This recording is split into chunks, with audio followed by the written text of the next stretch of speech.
It is Tuesday night, which means it is once again time for the Panther Pulse live from Zapata Mexican Restaurant every Tuesday night here from 6 to 7 o'clock during football season for the Pelham Panthers. Got a great show coming up for you tonight. Good evening, everybody. Justin Foster joined, as always, by Caleb Turnsine. And Caleb, we will reflect tonight on a heartbreaker for the Panthers' 31-24 OT loss to the rival Helena Huskies. I know you were listening along on Friday night. What were your impressions as you listened along to the game? Yeah, it was. I'll definitely say it was hard to focus on work. Don't let my bosses hear me say that. But I was sitting there in the office listening to the game. You know, it certainly lived up to that rivalry feel, even just from being, listening from a desk. So I can imagine it was a fun one if you were a neutral perspective. Obviously didn't end well, but I'm ready to dive into that.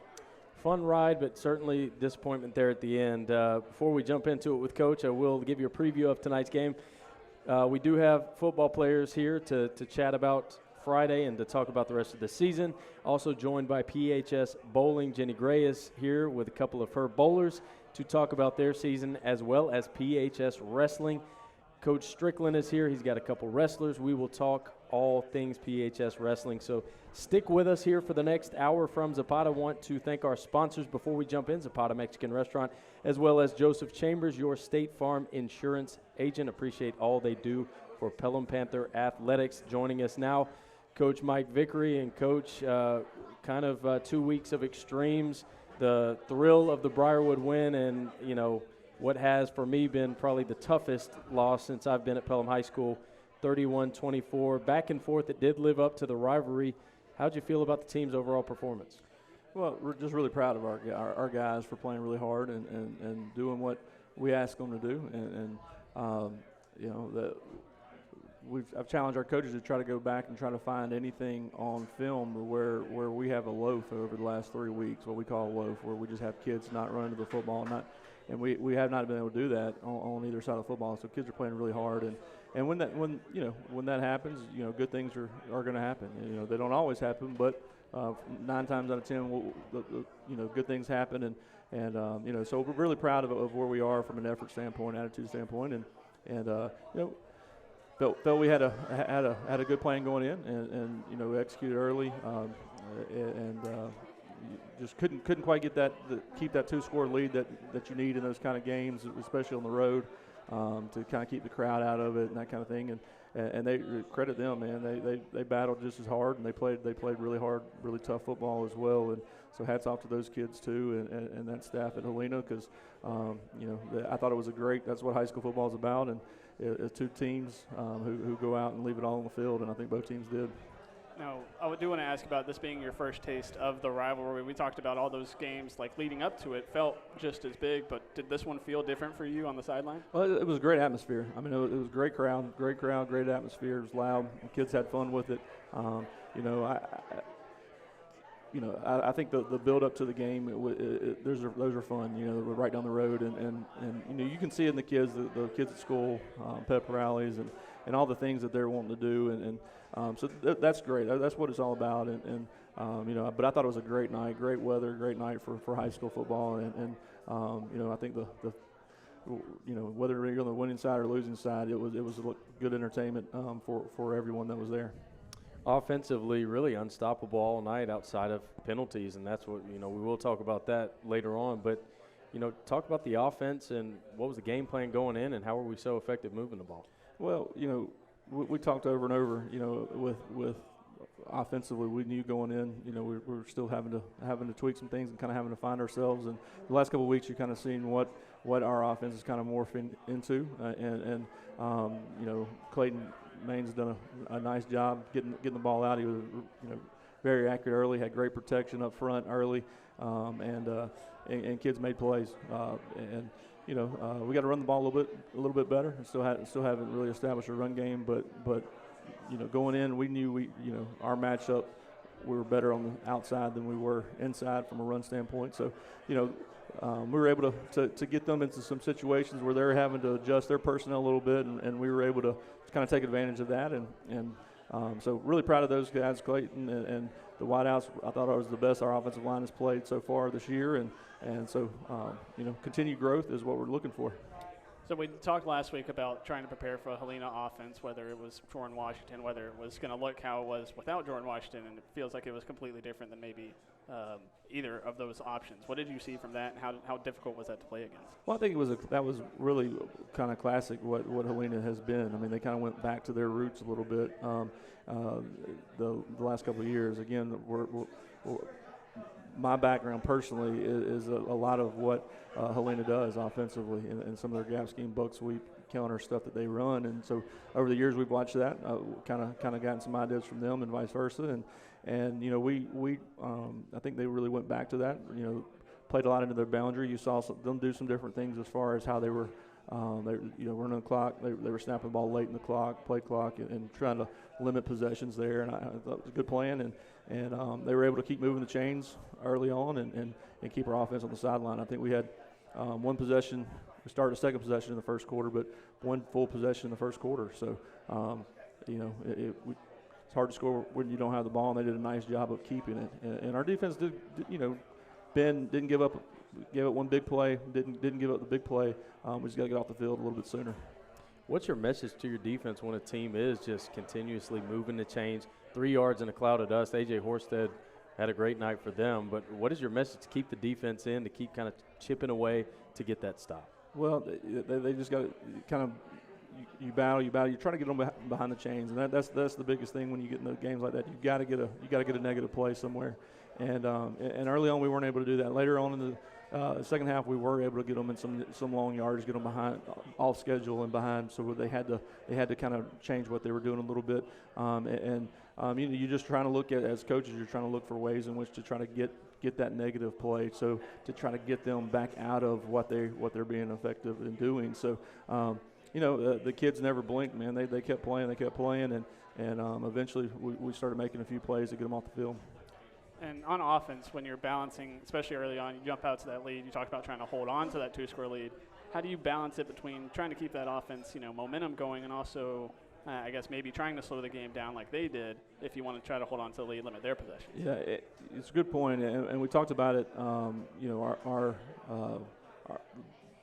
went 14-10, and I think we kind of had that mentality of thought, offensively that we got to get defense some time off the field right here, and I think we probably got a little bit. We got backed up again off schedule because of the penalty for us. But going into that when it was 14-10 drive, we really thought that was a drive we really needed to sustain a drive, not look necessarily for the big play immediately, and try to give our defense a little bit of time off the field, and got backed up, and the snap punt thing, snap over our head on the punt happened. But that is a mindset that you have to talk about, and going into that possession, it was something that we were trying to do there, and probably got a little conservative there in the process.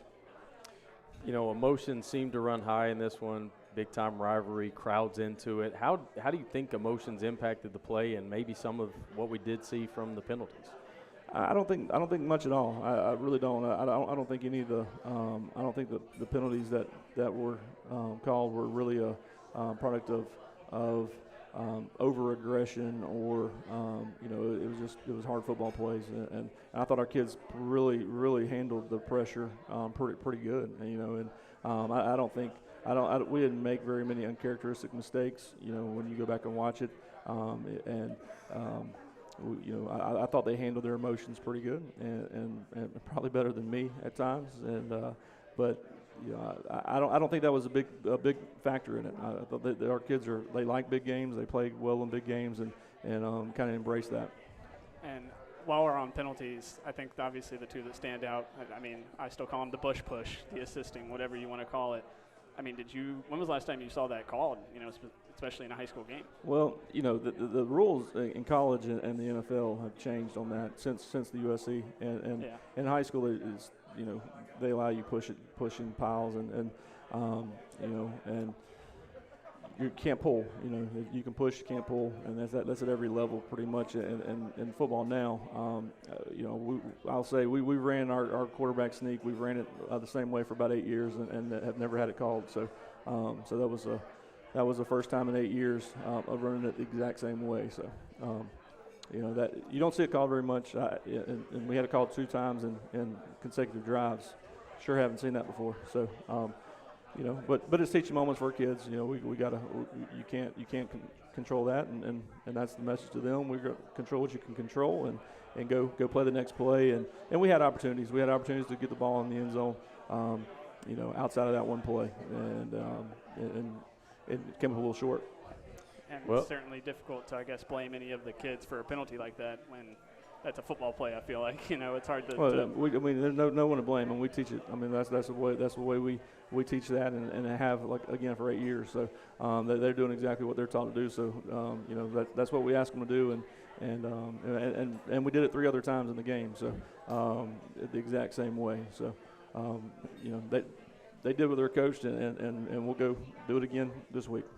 Well, our Kyle O'Neill caught up with you after the game. I thought you gave great answers, incredibly poised considering the circumstances, the emotions that were flying. Certainly, we were kind of just biting our tongues and kind of had to go silent there for a little bit because of the frustration I think everybody felt. But what is your message to your team after a super emotional game and one where you have some stuff go, you know, as it did Friday? Yeah, look, win and lose, you know, high school football, I think we always have to remember as coaches, you know, we're teachers first, and that's coaching throughout at all levels. And you know, we win last week. There was plenty of teaching moments last week, right, and a big win, and talk about perseverance and not giving up, and trusting each other, trusting the process, and all those messages. Well, and this week there's still messages. There's still teaching moments, and you know, again, the greatest man that ever walked the face of the earth, and it was, you know, without sin was crucified, right? Bad things happen to good people, and it doesn't matter. Sometimes you can do everything right, and it still doesn't go your way, and you still have to get up and keep playing, and keep working, and keep pushing through, and that's kind of a life lesson that our message to them after the game, and our message all week has been. You know, we can't control that. All we can control is what we do, and our actions, and our effort, and our attitude, and that's what our message has been this week. And our kids have responded. They responded after the game. I thought they handled themselves really well, and have responded well this week. Well put. Well, we will talk about this Friday's matchup later in the show. That will be at Chelsea. But we got to move on. We got some football players to talk to coming up later in the show. PHS Bowling stops by, as well as PHS Wrestling. Got a great show for you here from Zapata Mexican Restaurant. Coming up after the break, we chat with 4 key football players from the Panthers. That is coming up on the Panther Pulse right after this on 93.3 The River. Zapata Mexican Restaurant is a proud supporter of 93.3 The River. Zapata is a local, family-owned and operated business, proud to have been a part of the Pelham area for more than 20 years. They have more than 100 authentic and delicious Mexican dishes to choose from. There's something for everyone, from salads to steak fajitas to chicken fingers. They also have excellent vegetarian options and a kid-friendly menu. Zapata Mexican Restaurant, where Valleydale meets Highway 31 in Pelham. The interstate is backed up this morning due to an accident. So you don't like sitting still on the interstate? Get the free Algo traffic app. With Algo, you'll have the information you need to avoid problems on your route, to work, to home. Traffic backups, wrecks, lane closures, all with current info and live traffic camera feeds. Know before you go with Algo Traffic, ALGO Traffic, from the Alabama Department of Transportation. Get it today and arrive on time. Sponsored by ALDOT, ABA, and this station. Work is a part of all of us. We know that the world around us has changed, and that's why the Alabama Department of Labor is here to get you back to working hard. Work is a part of all of us. Let us help you get back to it by visiting your local career center or alabamaworks.alabama.gov. Funding provided by the USDOL, ETA, and Federal WIOA, and Equal Opportunity Employer Program. Auxiliary aids and services available upon request. Brought to you by this station and the Alabama Broadcasters Association. State Farm Insurance Agent Joseph Chambers is a proud supporter of 93.3 The River and all things Pelham. Joseph and his staff can take care of your home and auto insurance needs, as well as life insurance. State Farm was recently ranked #1 by J.D. Power and Associates for life insurance customer satisfaction. Joseph's office is located in the Canyon Park Office Center. His number is 205-663-3276. Like a good neighbor, State Farm is there.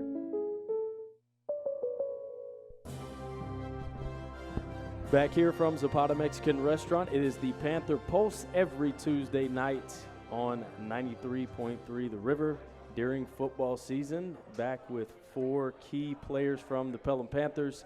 We start first with offense. Joining us, quarterback Clayton Maines and offensive lineman Cash Tatum. Guys, how we doing tonight? Pretty good, pretty good. Good, man. Good. Well, we'll start with just from a player's perspective, the game against Helena. Did y'all feel the atmosphere and what we were feeling from the stands? Oh, yeah, no doubt, man. Once you get in that environment, you kind of like block out, but it was awesome. Just playing all in front of the fans, the band playing, really got your blood flowing, ready to play. It was really, it was new because, I've never experienced that before. We didn't play them freshman year, sophomore year was at home, didn't play much, but it was definitely eye-opening. Like, for me, it was like, okay, this is real, like, this is rivalry, like, it was really cool. How do you kind of rein in the emotions back and forth? I mean, what y'all deal with, I don't envy it, but the social media stuff, that the attacks back and forth between the schools, and sometimes get a little too personal. How do you kind of block that out and just play ball? Coach told us at the beginning of the week, let the talking be your face mask, man. Don't listen to none of the social media stuff. And so we really did. We really toned in on that, and we did what he did. It's with social media, like it was something I just tried to stay off of it as much as I could, just not tune it out, just not really focus on it. Like, I was on it, but like it just wasn't. I was just trying to keep it off my mind, and we just wanted to let our play do the talking on Friday and just not worry about what was going on Monday through Thursday. Just go out there and play on Friday. So that much hype that goes into the game, you're that excited about the game. It's obviously a big deal that night. Obviously, any loss is hard to get over. Is this a kind of loss that is more difficult to get over? Y'all just ready to get back on the field? Yeah, man. No doubt. I think we had a really good first 2 days of practice. We're really bounced back, and we're looking forward to Chelsea this week. Oh yeah, I think this is just we're continuing to build. We did lose, but I think we are continuing to build on week after week, getting better and better and better. And I think that's going to help us in the long run. I think that loss on Friday just fuels this next week, and I'm really excited for Friday. Clayton, from our vantage point, watching you play, it seems like quarter to quarter you've improved. We kind of looked at it, the game's kind of slowing down. What have you seen in the progression from week 1 to right now as far as what you're seeing in your decision making? Yeah, the offense is it's slowing down for me. It was really fast at first. It was like just my head was spinning. But as the weeks go on, I'm learning what to look at, what to read. My own line's blocking better. We're knowing what to do. It's really just the whole offense that's coming together. It's not really one person in particular. It's just flowing better, And can y'all speak a little bit more on that relationship between an offensive line and the quarterback? Knowing where he is, knowing how he plays, knowing how much he likes to scramble sometimes. What's that like for y'all to work together? Oh, yeah, man. We've been growing up together. We know each other. We played middle school ball together. And I think we have a really good relationship. We hang out a lot. We know Clayton as a person, what he's going to do, this situation, that situation. So I think we're very clicked on there. It's good to have a relationship with him. Like, played middle school ball together, now we're playing together, and he's my center. He is my.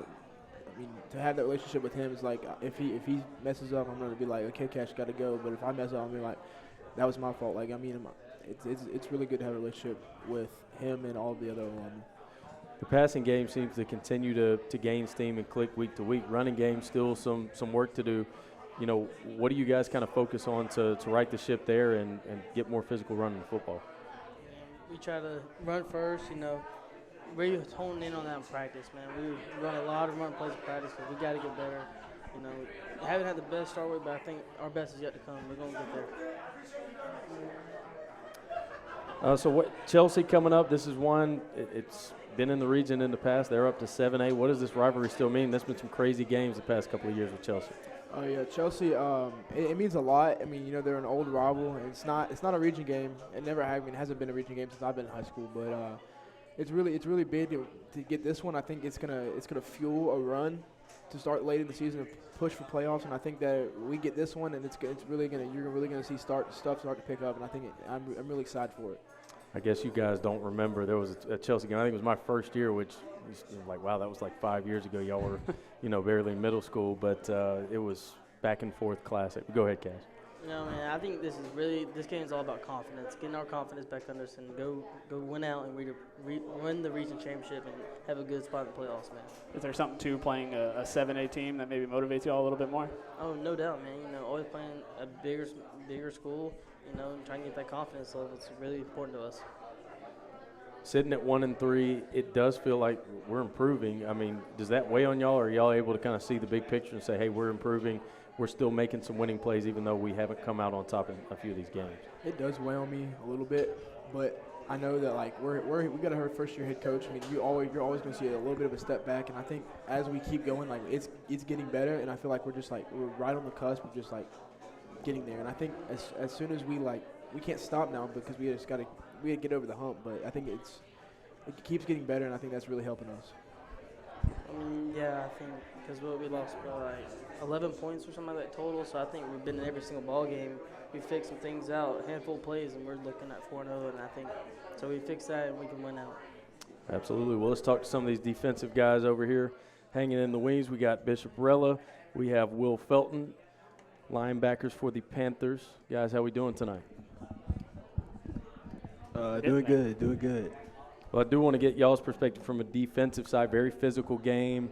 We know there were a lot of penalties, but from y'all's vantage point, how was that game Friday in a very physical rivalry? Well, I mean, it's a big game. Whole lot of build up to it, and we just felt like from the first play to the last, felt like defensively, especially, we just played hard, start to finish. Nothing but a lot of effort from everybody, and it was tough and it was physical, and we just happened to come up a little short. But I mean, I'm real proud of all of our guys, and we just came out and we played hard and played fast, and we had plenty of mistakes, but there's no blame to be thrown around or anything. Just came up a little short. When we talked to Coach Vick a little bit about it, but being on the field a lot, especially, in that first half, some longer drives, what's that like, especially as linebackers, being out there for most plays? How tough is that for y'all? You can definitely feel the wear and tear on your body after time, but, over time it really just becomes a custom. We don't really rotate much at LBs, but as a group, we know how we play, and we work together and, try to get the best outcome. Yeah, and on top of that, I feel like when we have those long drives, a lot of times it helps us get situated, especially with our reads and stuff. It just kind of helps you get comfortable, and the game definitely slows down for you as you kind of get used to some of the formations they're running, some of the personnel stuff. For Pelham last couple of years, linebacker's been a strength, and it seems like every year I'm like, well, we're going to have to reload and find some new guys at linebacker. And now I'm looking, and it has always been a strength. Are there guys you've kind of modeled your game after, been influenced by, coming up to get to this point? Most definitely. I know my good friend Braden Marlowe. He played outside linebacker last year, and he really, my coming up years, my underclassmen years, he definitely taught me a lot. Just coming up behind him. It's a big shoes to fill, but I feel like if I keep working, we keep working, we'll fill in those shoes. Yeah, absolutely. My freshman year, Zach Rushton kind of took me under his wing. That was my guy. And then I backed up Braden on freshman year until he got hurt. So he helped me a lot out there because kind of got thrown out there freshman year. And I definitely looked up to him and Zach. And even now, even with Seth and Cohen, we've been playing together for so long. I feel like our chemistry's there. And I feel like between the four of us, it feels like we're all the same age. It feels like we've been playing together since park ball, and it just flows really well. Now we talked to them a little bit about the upcoming game against Chelsea, but this is kind of the way people describe trap games. This is it right here. You have a tough region loss. This isn't a region game. You got more region games coming up. How do you avoid that as a team to make sure you don't have that mindset? Honestly, we're just going into this game, just wanted to do our best. Really wanted to get back from us coming up short the week before, and we keep putting in the work and definitely going over formations and whatnot. I feel like we'll be ready on Friday.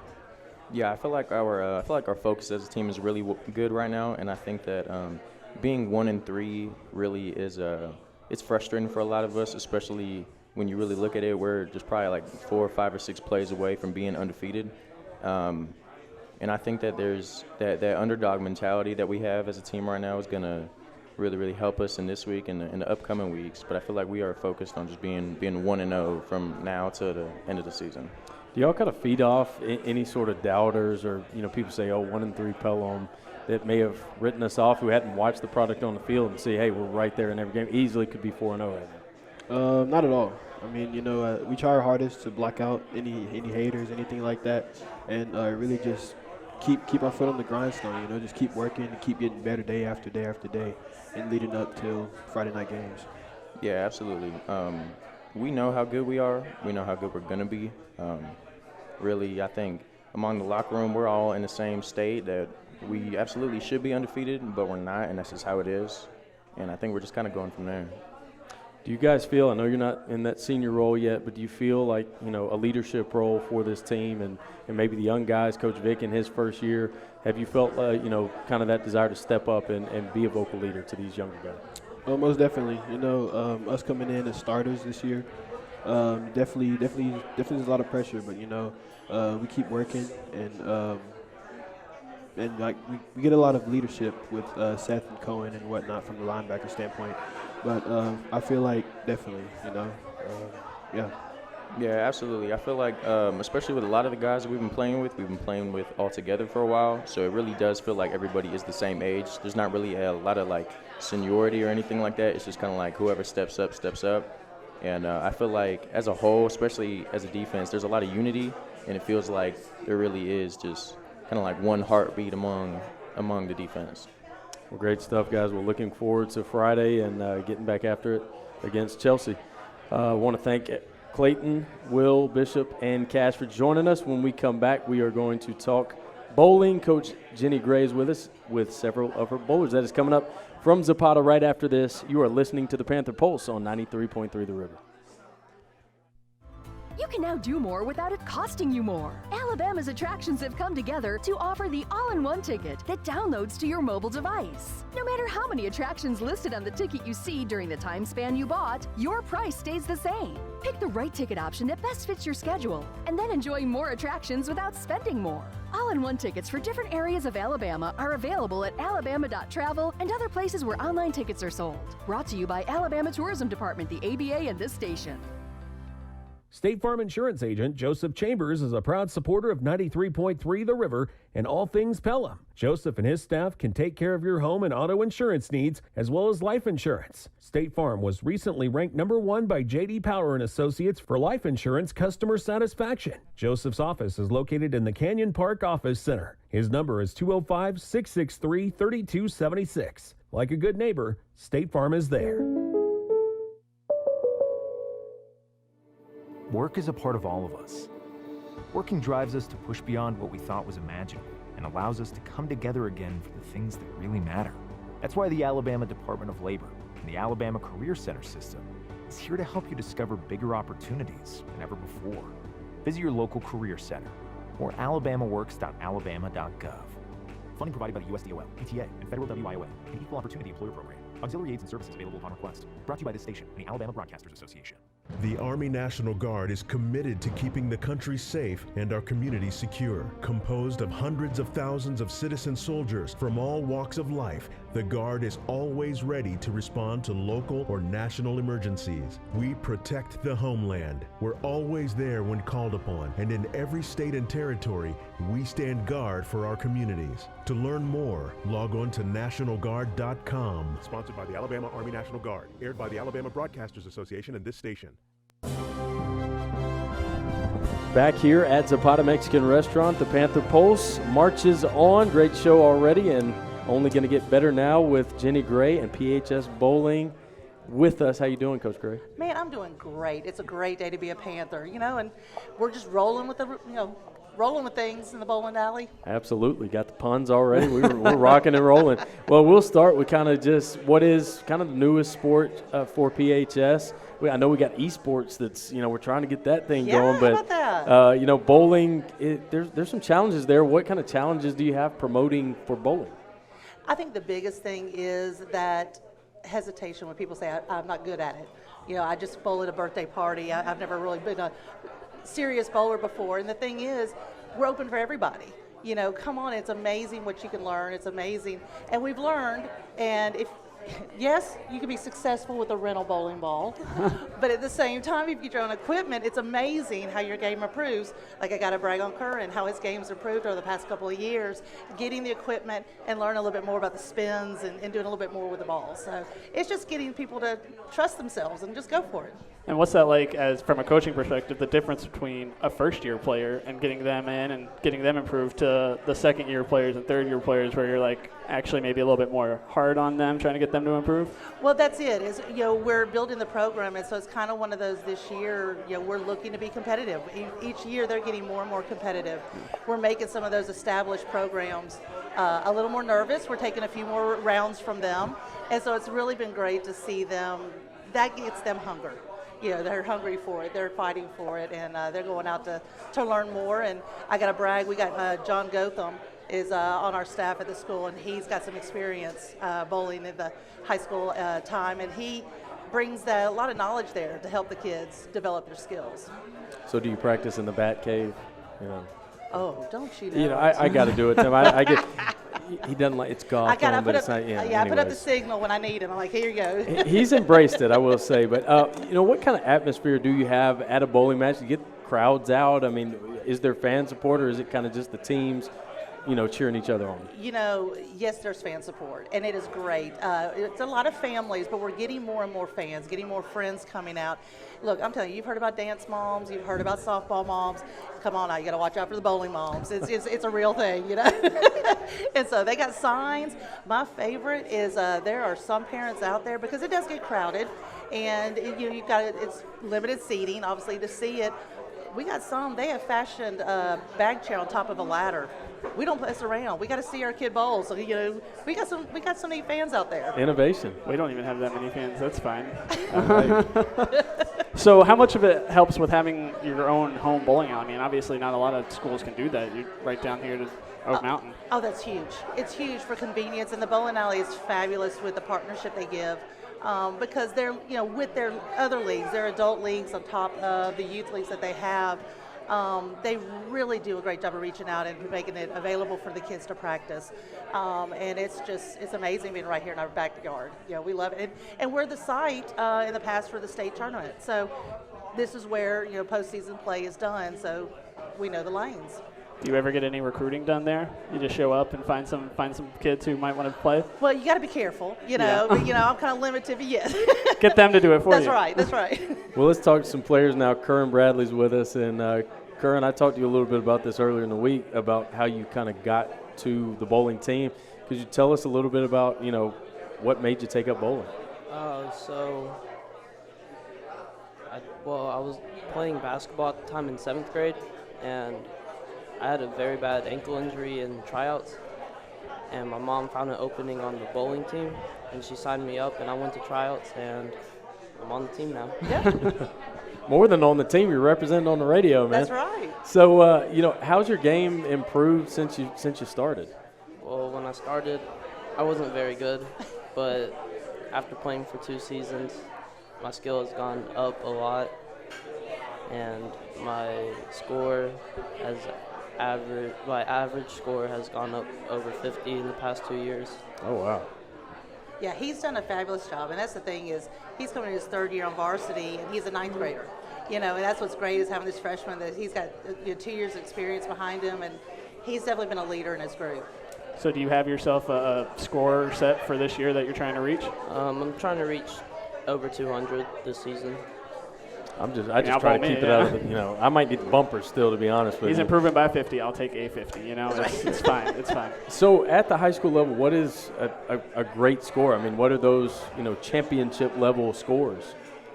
Well, I've seen people reach over 200 that we faced, but I've also seen most of our good players average around like 180 to 190. Do you ever get to the point where you're in that tournament and you might see another guy from another school or something bowling really well, and you get to sit back and enjoy it, or does it motivate you? Well, most of our competitors are really good, and watching them is very fun because you get to learn off of it, and watching them just get strike after strike, it just is amazing.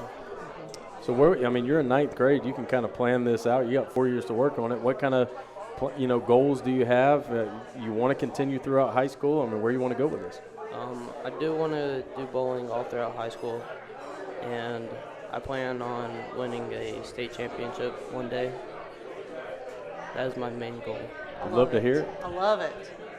So, I did a little Wii bowling. That's how, do you ever do that for practice? You're like, hey, I can't get, over to the bowling alley. I'm going to just put on the game and do some Wii bowling. I used to play Wii bowling a lot as a kid, and I have a Wii at my house, but I don't ever use it. You don't pull it up anymore. Not many people do. Right. Hey, that's the only way I can get a 300 is Wii bowling. Well, let's talk to Jessica, too. Jessica Gray with us, representing the girls bowling. And I'll ask the same question we asked Curran. I mean, how did you kind of get into it other than, it's all in the family kind of thing? It is in the family. I guess it really is just my mom. I mean, I wanted to help her grow this program and just get it to a more, well-known and, more people wanted to do it. And so I knew, with my influence in, softball and just school in general, I could help bring more people in and want to do bowling. How often did you bowl before joining the team? Was it always a family thing for you? Birthday parties. Oh. I was a birthday party kid. Well, I got to ask this. This is what everybody wants to know. You have a favorite bowling alley snack? Or is there something, a go-to? Mozzarella sticks. Can't go wrong with mozzarella I'm good with that. Are y'all able to hit the snack bar at during competitions, or is that kind of frowned upon? That's frowned upon. we may have had one instance, and Coach realized she had to rein in the team, and I have a little chit-chat. We don't get flatbreads in the middle of a match. But get one, take a bite, bowl a strike. It's hard to argue against. You're right. But no, it is frowned upon. But we do have some posts. After the game, a little celebration. Coach T has always talked about the grilled cheese. If you haven't had a grilled cheese in Oak Mountain Lanes, I'm here. You got to check that out. So. I know I'm getting hungry when the conversation starts to shift to food in the second half of the show.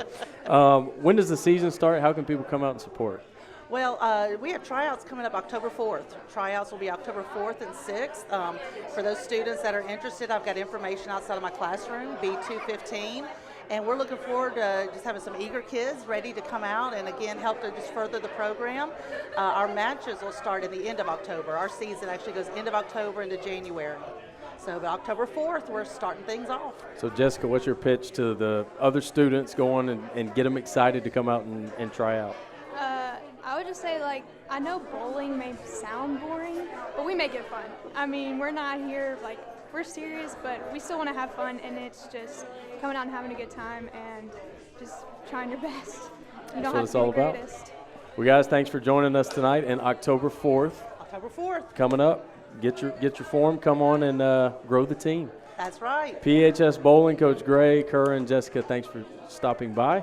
When we return, we will switch gears to wrestling. Coach Strickland is here with several of his guys to talk all things wrestling. That's coming up on the Panther Pulse from Zapata Mexican Restaurant. We'll be right back. Zapata Mexican Restaurant is a proud supporter of 93.3 The River. Zapata is a local family-owned and operated business, proud to have been a part of the Pelham area for more than 20 years. They have more than 100 authentic and delicious Mexican dishes to choose from. There's something for everyone, from salads to steak fajitas to chicken fingers. They also have excellent vegetarian options and a kid-friendly menu. Zapata Mexican Restaurant, where Valleydale meets Highway 31 in Pelham. If you're experiencing a temporary financial hardship and are struggling to pay your mortgage, we may be able to help you keep your home.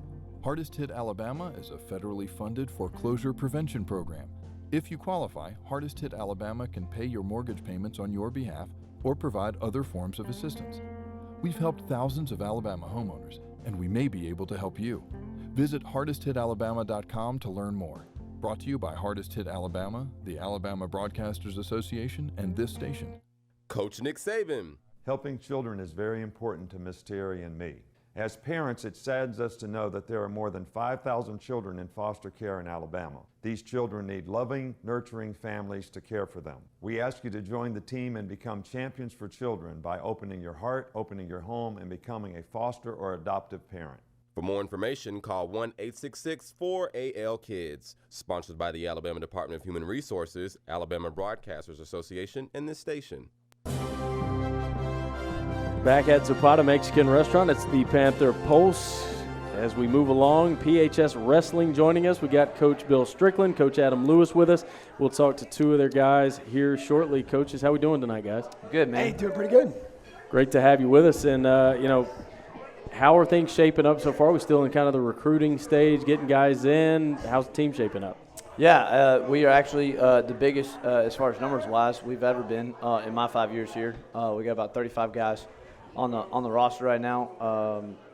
We're 2 deep in 12 out of the 14 weight classes, which is we've never had that before. So between all the work that we started doing 5 years ago, recruiting the young guys in the middle school level, it's starting to trickle up to the high school level now. So all these older guys now have been with us for 4 or 5 years, and it's really starting to pay off dividends from the recruiting them back when they were in middle school. Now they're juniors and seniors ready to kind of take on that leadership role and keep it rolling. How invaluable has that been? Remember your first, second. I mean, disclaimer, we came in the same year at PHS, so 2018. That's a good class. Yeah, a lot of great teachers there, Absolutely, coaches and all that stuff. Absolutely. So I'm a little, Hey, not biased or anything. 2020 right here, guys. There you go. 2020. But I watched you kind of build the program up and go into the middle school and having those interest meetings and stuff. How much has that helped the program and the skill level of your guys? Oh yeah, so I started coaching middle school football here my first year just to get build relationships down there and put a face with the program. And then 3 years ago we brought in Coach Lewis. He teaches 8th grade down there, so it's a 24/7 presence down there, building relationships even outside of the football field. And I get to go down there one day during PE to kind of showcase and demo and hang out with the kids, but you only get one day, so how much relationship can you really build? But Coach Lewis is down there all the time, in the classroom, in the hallways, all the things. So between my first year and today, with both of us kind of spearheading that, and now we're even going to elementary schools. We have a youth program now, so Mr. Holden, Mrs. Baxter has been awesome, kind of letting us go down there and recruit those youth guys to just keep the wheel churning year after year. So it's been awesome, man. It feels good to see the fruit of your labor as far as the recruiting process and building the numbers and finally starting to get a little depth. So. Yeah, I think that recruiting process is something you're starting to see a lot more around the state, especially those bigger programs who win year after year. They have those youth programs. I mean, can you talk a little bit about how it's changed the state of wrestling over the past few years? Yeah, so a lot of these bigger programs, they have youth programs to start them off, and so it's a machine that just kind of runs itself because that youth program is there and it's established and the community knows about it, and it's a year after year thing, and then now we're starting to recruit girls, and now we have girls wrestling, and so I haven't been as lucky getting the girls back out. I teach seniors, so by the time the girls are senior, they're like, yeah, Coach, I'm not going to do that. So, which is understandable, but now we have a middle school presence, and the girls wrestling as a whole in the state is an emerging sport, and so that's exciting. Our girls national team, the USA team, they just took second in the World Championships. So, it's definitely growing, and so just from the Olympics, the World Championships, all the way down to youth, it's definitely growing, and we're just trying to keep that momentum going here in the Pelham. Coach Lewis, kind of what's your role at the middle school in getting that recruiting? I know, Coach Strickland's gone over there, but you're seeing them every day. What's your pitch and selling point to those middle school guys? So the great thing about wrestling is, especially with young men, that what you do on the mat is entirely up to you, right? It's you don't have anybody else to blame. And so it's man on man. It's what we call controlled aggression. And it's just a great outlet for a lot of young men who have no other means of just being boys, and they can get out on the mat, they can roll around, and it's not, some teams like, you can't do that in the hallway, stop running on that. And here we are, we're applauding them, giving them those outlets. And the other thing about what we were talking about earlier is relationships. Most parents, I'm going to be completely honest with you, when they hear about wrestling, they think we're dropping elbows off the top ring, we're hitting each other with chairs, and that's not it. That's not what it is at all. But once you get them plugged in and you get them excited about winning, and they win, yes, it's a team sport, but when they can get excited about individual success and they can wear medals at school and they're clanking around and they say, they show all the girlfriends and stuff, it's infectious at what they're able to accomplish on the mat, because it's a sense of pride because they put in the hard work, they put in the effort, and they get to reap the rewards, and also their team gets to reap the rewards as well. So it's a catch-22 in that you can celebrate individual success and you can also celebrate team success at the same time. Sign me up. It's exciting. Get them in there. But going back to that youth program, man, when you can get them involved in youth, and parents especially, wrestling's a different sport because there's a lot of highs and lows with your time on the mat, and you could have some decent gaps between your matches. But just to have parents, and I'm seeing a lot of our parents, in here, we got a huge support system. Our booster club is incredible, and they're there, and man, they're cheering the guys on. So if a parent can't be there, you've got a whole sort of a gym full of people that's just as invested in your success as your own individual parents. And that's exciting. And so when we build those relationships, that takes you to the next level. So I know a lot of coaches of other sports don't want everything to be tied back to football, but I'm on a football show, so I'm going to try to tie this back to football. I know a lot of programs do have players that you wait on. How is that challenge especially come November time, where you don't have that full team, to start the high school season? Man, I drive the bus for Coach Vickers, so I'm on the sidelines, and actually I'm in the press box trying to help them win on Friday night. So their success it just spirals into our success. About 60 to 70% of our team is football guys. So the more successful they are is the more successful we are. So the more development they get on the field, we're just kind of supplement that on the wrestling mat. Now, in the beginning of the season, it's tough. It is tough. Tough. Your numbers aren't that depth is not there like we talked about earlier. But we have until February, so we're not in a rush to get them on the mat because we want them to be successful so we can be successful. So it's kind of like Coach said, it's a catch-22. You don't have them, but also like we wouldn't be successful or nearly as successful without the support of football. So.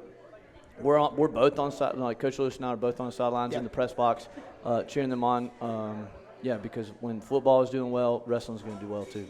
And with the challenging, I know a lot of stuff with wrestling is the making weight and being in certain shape. Football shape is obviously different than wrestling shape. I imagine. Just a little bit. Is that just a little bit? What are the challenges in getting them, even if they are done with the season, to get into actual wrestling mode? Well, one of the things that we do is we like to promote healthy lifestyles. So you can go to our website, pelhamwrestling.com, and we basically give our guys a perspective diet that they can go in and how to manage their weight and how to do it well. This is not a Takis Mountain Dew kind of a diet. You get what I'm saying. Boys, guys today, but we want to promote healthy lifestyles, healthy living, and that's a year-long process. That's a life thing. Because again, like you said, football weight and wrestling weight are two very different things. And as we manage the weight loss, we do it safely. But we also again want to promote healthy lifestyles, healthy living, portion control, eating the right things at the right time that can help you be successful. So I know Coach has a lot of involvement on the diet, on sort of the dietary side. So Coach, a lot of research, a lot of data there. So. Well, let's hear from a couple of your guys now. We have Noah Shalacy, Thomas Pearson with us. Guys, from y'all's perspective, you've kind of been here to see the evolution of the program. I mean, how's it changed over the last couple of years? We've grown a whole lot in the first years that we've come here, and till now, our team has grown a whole lot. And the improvements that we've shown are exponential. We are growing tons as the years go on. So we just work every day. Our team grows with football and other sports coming in, wanting to get better at another sport, trying to get new friends, whatever it is. Just connections. How's that recruiting process go for y'all when y'all are trying to get friends interested? We just talk to our buddies throughout the school, like, hey, you want to come in? Try it out, you never know. A lot of people aren't open to new sports, but we try our best. Just shoot the idea with them. And we have seen it in the past with the people that are open to it, and they are willing to come out and try new things, and they end up liking it and recruiting more people, and it just helps the team grow more and more every year. As we see more success from the program, how does that change your guys' goals and mindsets coming into a season about where you'd like to finish the season? So obviously as the team goals grow, our individual goals grow. So if the team's goal is to win top 5 at state, my one's going to be to place at state and to help the team get that goal and to, in the end, take home a trophy. Yeah, like Thomas said, it is an individual sport, but it's also a team sport at the same time. So we try to do individual goals, but the team goal is more important to us. Like, if the team gets better, we get better. The team does well, we get well with them. Just making each other better.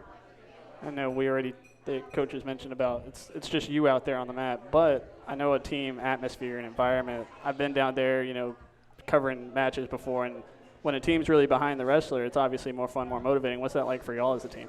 Team encouragement is huge during a match, and when you have your teammates and friends watching you, cheering you on during a match, confidence goes way up, and so does performance because you're more open to try new things and to show how it's really done on the mat. So what are kind of some of your expectations for this year and goals you have, and maybe goals even beyond when you leave, what you'd like to see the program evolve to? So, yeah, our team goal is we've had the goal since day one is to be top 5 in the state, win a state championship in the future, if not this year.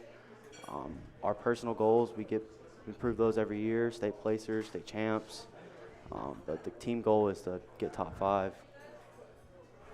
What would you like to see when you leave PHS and you're looking back at the program and say, hey, I helped build that? Yeah, I'd love to see a state championship under Pelham High School. That'd be awesome. We helped build that and look back and see that in the future.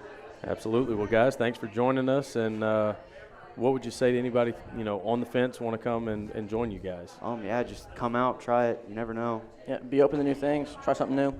Well, after Coach Lewis's speech over here, man, I'm fired up and ready to go. I know it's not professional wrestling, but if it was, he's got the mic skills over here. You got that right there. Yes, we will wrap things up. When we come back, we will talk to Coach Vick about Friday's game at Chelsea. That is coming up right here from Zapata Mexican Restaurant. You're listening to the Panther Pulse on 93.3 The River. State Farm Insurance Agent Joseph Chambers is a proud supporter of 93.3 The River and all things Pelham. Joseph and his staff can take care of your home and auto insurance needs as well as life insurance. State Farm was recently ranked #1 by J.D. Power & Associates for life insurance customer satisfaction. Joseph's office is located in the Canyon Park Office Center. His number is 205-663-3276. Like a good neighbor, State Farm is there. Work is a part of all of us. We know that the world around us has changed, and that's why the Alabama Department of Labor is here to get you back to working hard. Work is a part of all of us. Let us help you get back to it by visiting your local career center or alabamaworks.alabama.gov. Funding provided by the USDOL, ETA, and Federal WIOA, and Equal Opportunity Employer Program. Auxiliary aids and services available upon request. Brought to you by this station and the Alabama Broadcasters Association. Zapata Mexican Restaurant is a proud supporter of 93.3 The River. Zapata is a local, family-owned and operated business, proud to have been a part of the Pelham area for more than 20 years. They have more than 100 authentic and delicious Mexican dishes to choose from. There's something for everyone, from salads to steak fajitas to chicken fingers. They also have excellent vegetarian options and a kid-friendly menu. Zapata Mexican Restaurant, where Valleydale meets Highway 31 in Pelham. The skills you can develop as a soldier in the Army National Guard can give you an edge in the high-tech job market of tomorrow. The Guard offers career training to take advantage of your skills in science, technology, engineering, and math that can help give you a leg up to a high-paying and rewarding STEM profession. Get a head start on your career while earning money to pay for college. Log on to NationalGuard.com to learn about all of the STEM career opportunities in the Army National Guard. Sponsored by the Alabama Army National Guard. Aired by the Alabama Broadcasters Association and this station. Back here at Zapata as things winding down here. What has been a fantastic show here on the Panther Pulse. Want to again thank PHS Wrestling, Coach Strickland and Coach Lewis for stopping by, PHS Bowling, Coach Gray, as well as our football players, all of our guests tonight. Appreciate you coming out and we got a great crowd here, great atmosphere. So, we're here every Tuesday night. So come on we'd love to have a bigger crowd, more people here at Zapata. So joining us again now, Coach Mike Vickery, to talk about this upcoming game. It's Chelsea. It is not a region matchup. Chelsea now a 7A school, but not many miles separating these schools. We'll start out, are you used to having this many games with schools 10 to 15 miles from the home school? No, it really makes for a pretty cool experience, again, for kids. In Tuscaloosa, where I was before, we really tried to schedule games against local schools, just because I just thought it creates such a better environment, I think, at the games. There's bragging rights. The kids grow up with each other. They go to church with each other. So it just makes it a really cool experience. Every week here, it's 10 minutes one direction, and it's really good football all around. So should be another fun one.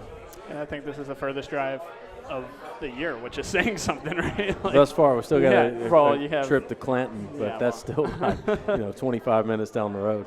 Chelsea comes in 1-4. A year ago, they were winless. They did get their first win against us.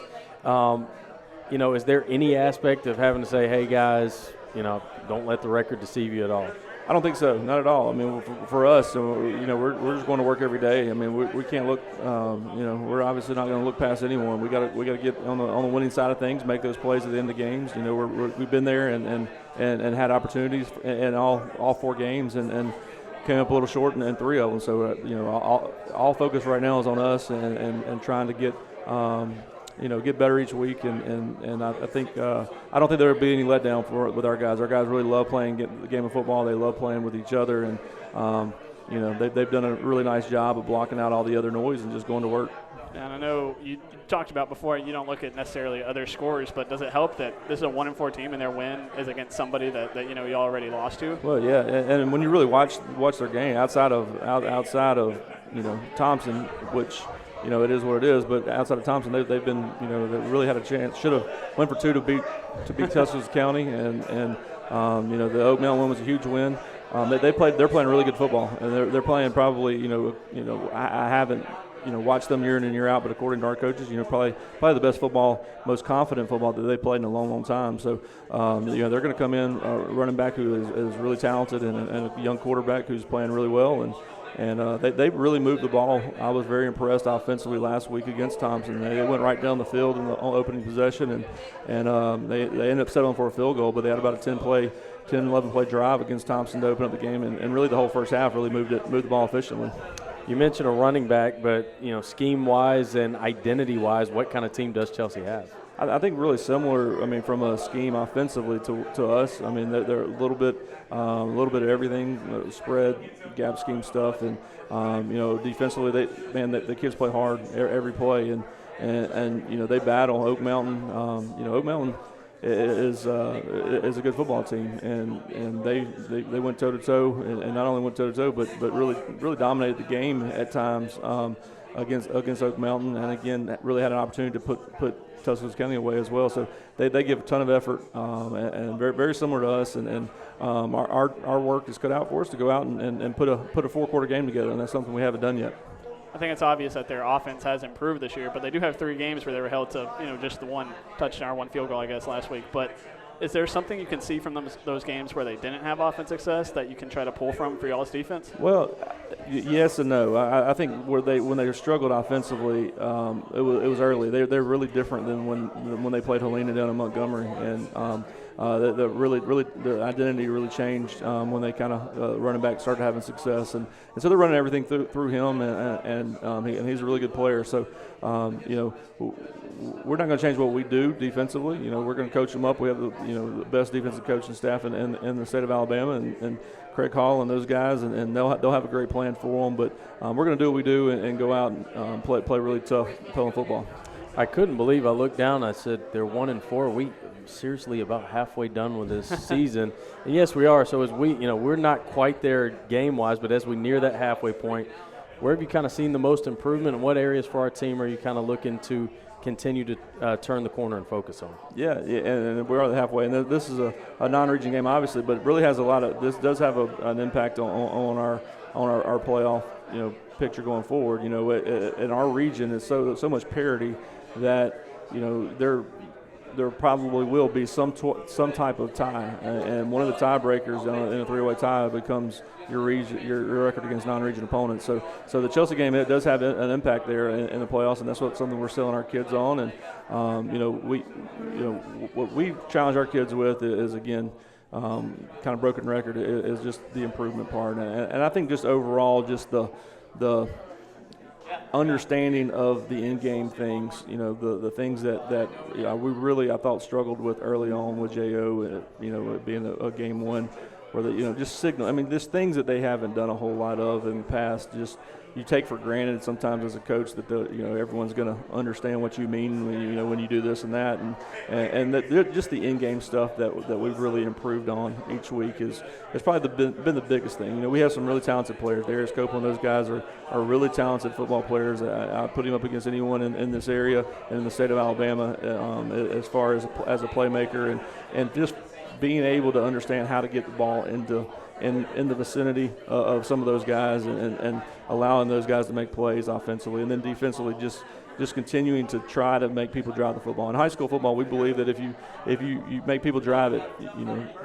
they're eventually going to do something to get behind the chains and mess it up in high school. So that I think we've really limited the big play for the most part, and again, really proud of them.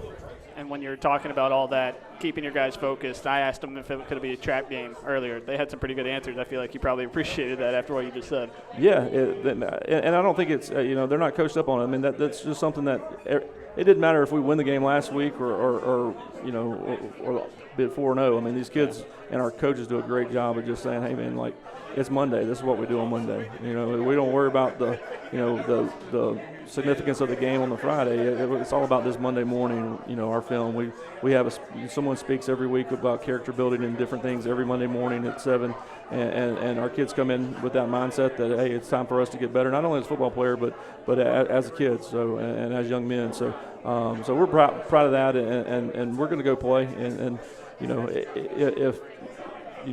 I expect to play very, very hard and with great effort, and again, look for a good football game. Offensively, what we're running now compared to what they're used to in the last couple of years is completely different. It looks from a spectator standpoint that they're getting more comfortable and more fluid with the offense. Are you seeing that as a coaching staff? Yeah, I think we're lining up quicker. I mean, just some things, again, that just was taking some time. We like to check a little bit more than what we have been at the line of scrimmage, but we've been really slow at times to get set, to get lined up, and to get to where we need to be, and so it's limiting us able to check at the line of scrimmage. So I thought we did a little bit more of that last Friday night. You saw us checking a little bit more on Friday, because they are starting to get that feel. And it takes a while to get their legs under them, man. These kids hadn't, we got four or five wideouts that are running, 50, 60, 70 sprints a game. We don't really block a whole lot. So even in our run game, we're running routes, and it took some while to get their legs under them to where they could play at that speed for 4 quarters, and I think they've done a really nice job. Now, this is the second 7A team y'all are playing against this year, and I know we can talk talent and numbers and how good a team is, but depth is obviously going to be an issue no matter what 7A team you're playing. Is there something you can do to prepare for that going into a game? Well, we have to rotate a lot of guys, early. Defensive line-wise, we rotate quite a few kids through. Up front, that becomes the part that we need to make sure that we're keeping people fresh as much as possible. And you don't always blessed with having a true 2 deep at linebacker, inside linebacker, outside linebacker. But up front, we really focus on trying to rotate guys, especially defensive line wise. We try to rotate guys. We got to take some of the pressure off of Darius and going forward, and having some other guys step up. You saw Kamari catch a couple balls the other day and had some nice runs afterwards after the catch. And then defensively, again, it's about getting off the field. They had some huge third down conversions the other night. The 3rd and 11 when we were up, we got to get off the field on 3rd down, and that helps. That saves a lot of the depth issues if you can get that defense off on 3rd down.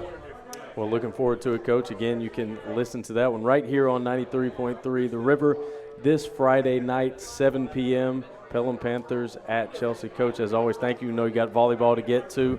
And so we'll let you get to that big region matchup with Caleb's favorite team, Briarwood. You know, just for that, I'm going to correct you. It's actually area in volleyball. Oh, there you It's go. not region, Okay. so Well, you know, I'm still thinking about football. You deserve here, that. You deserve that. So, big area matchup. So, appreciate it as always, Coach. Appreciate all of our guests tonight. Again, PHS Bowling, Coach Gray, PHS Wrestling, and Coach Strickland, as well as Coach Lewis. That will do it for us here on the Panther Pulse. Want to again thank our sponsors, Zapata Mexican Restaurant, Joseph Chambers, your State Farm Insurance agent. We will see you again or hear from us again on Friday night. That is right here on the river. You can listen to Pelham as they visit Chelsea. That will do it for us. For Caleb Turrentine, for our engineer, Braden George, I am Justin Foster. Good night from Zapata, and as always, go Panthers.